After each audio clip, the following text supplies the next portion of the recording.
দেবে টেক্কা বলে কথা। টেক্কাই হচ্ছে রাজ, তো টেক্কা এবারে রাজ করবো প্যান ইন্ডিয়াতে। তো হ্যালো বন্ধুরা, আশা করি সবাই ভালো আছো। তো আবারও নিয়ে আসলাম নতুন ভিডিও। তো সাথে আছে আমি আরিফুল ইসলাম। তো আজ তোমাদেরকে নতুন একটা আপডেট নিয়ে হাজির হয়েছি। সেই আপডেটটি হচ্ছে টেক্কা। তো টেক্কার কিন্তু অলরেডি কিন্তু পুরো টিকেটের বুকিং কিন্তু অ্যাডভান্স বুকিং পুরো শেষ হয়ে যাওয়ার একটা চিন্তা ভাবনা করছি। হঠাৎ পুরো কিন্তু অ্যাডভান্স বুকিং কিন্তু হাউসফুল দিচ্ছে। তো দেবের এই টেক্কা বলে কথা, দেবদা বলে কথা।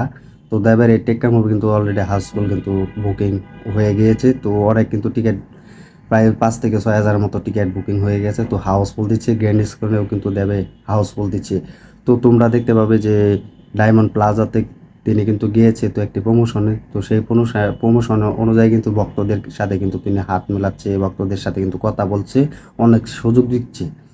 তো এই সুযোগটা কিন্তু আসলে দেবের অনেক অনায়াসে কিন্তু, তো এই সেই পুরনো দেবকে কিন্তু দর্শকরা কিন্তু এখনো চিনছে না। তো তারা সেই নতুন দেবকে কিন্তু তারা চিনছে। তো নতুন দেবকে কিন্তু তারা অনেকটা খুশি হয়েছে। তো এটা আসলে অনুসারী তো যারা সেই ডায়মন্ড প্লাজাতে গিয়েছে সবাই কিন্তু দেবের হাতে হাত মিলাচ্ছে, দেবের সাথে কথা বলতে পারছে। তো দেবের সাথে কিন্তু নতুন নতুন মুভির আপডেট জানতে পারছে। তো এইটাই আর কি শরণার্থীদের একটি অবস্থা, একটি ইতিহাস হয়ে থাকবে। তো দেবের তো অবশেষে কিন্তু দেবের সেটাই কিন্তু দেব জানিয়েছেন। তো দেবের সাথে কিন্তু সবাই দেখতে পাচ্ছে। তো অবশেষে কিন্তু দেবের সেই অ্যাডভান্স বুকিং শুরু হয়ে গিয়েছে। তো এটা খুব ভালো লাগলো। তো দেখতে তো পাচ্ছ কতটা টেক্কার জন্য অপেক্ষায় আছে দেবের ভক্তরা।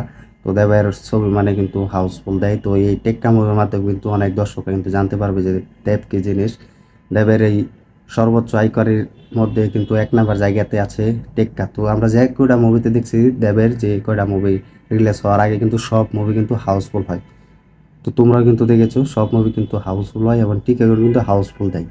তো দেবে কিন্তু এগিয়ে যাচ্ছে। তো দেবদার জন্য অনেক অভিনন্দন যে আমরাও চাই টেক্কার মতো বিগ বাজেটের মুভি না হলেও কিন্তু এই মুভির মাধ্যমে কিন্তু দর্শকরা হলে ফিরুক এবং দর্শকরা দেখুক। তো আমরাও চাই যে এই টেক্কা মুভি সবাই দেখুক।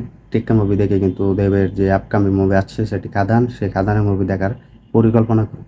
তো এটাই তো দেবদাও কিন্তু ছক্কা হাঁকাচ্ছে, দেবদাও কিন্তু ছক্কা হাঁকাতে পারে। তো দেবদাও কিন্তু বলে দিচ্ছে। তো এটাই ছিল ভিডিও। তো ভিডিওটি ভালো লাগলে শেয়ার করে দিও, আর চ্যানেলটি নতুন হয়ে থাকলে সাবস্ক্রাইব করে সাথে থাকবে। আর দেখতে থাকবে নতুন ভিডিও, আর কমেন্টে জানিয়ে দাও দেবের টেক্কা আপকামিং মুভি কে কে দেখার ইচ্ছা আছে বা কীরকম হতে পারে। ধন্যবাদ সবাইকে এতক্ষণ সাথে থাকার জন্য।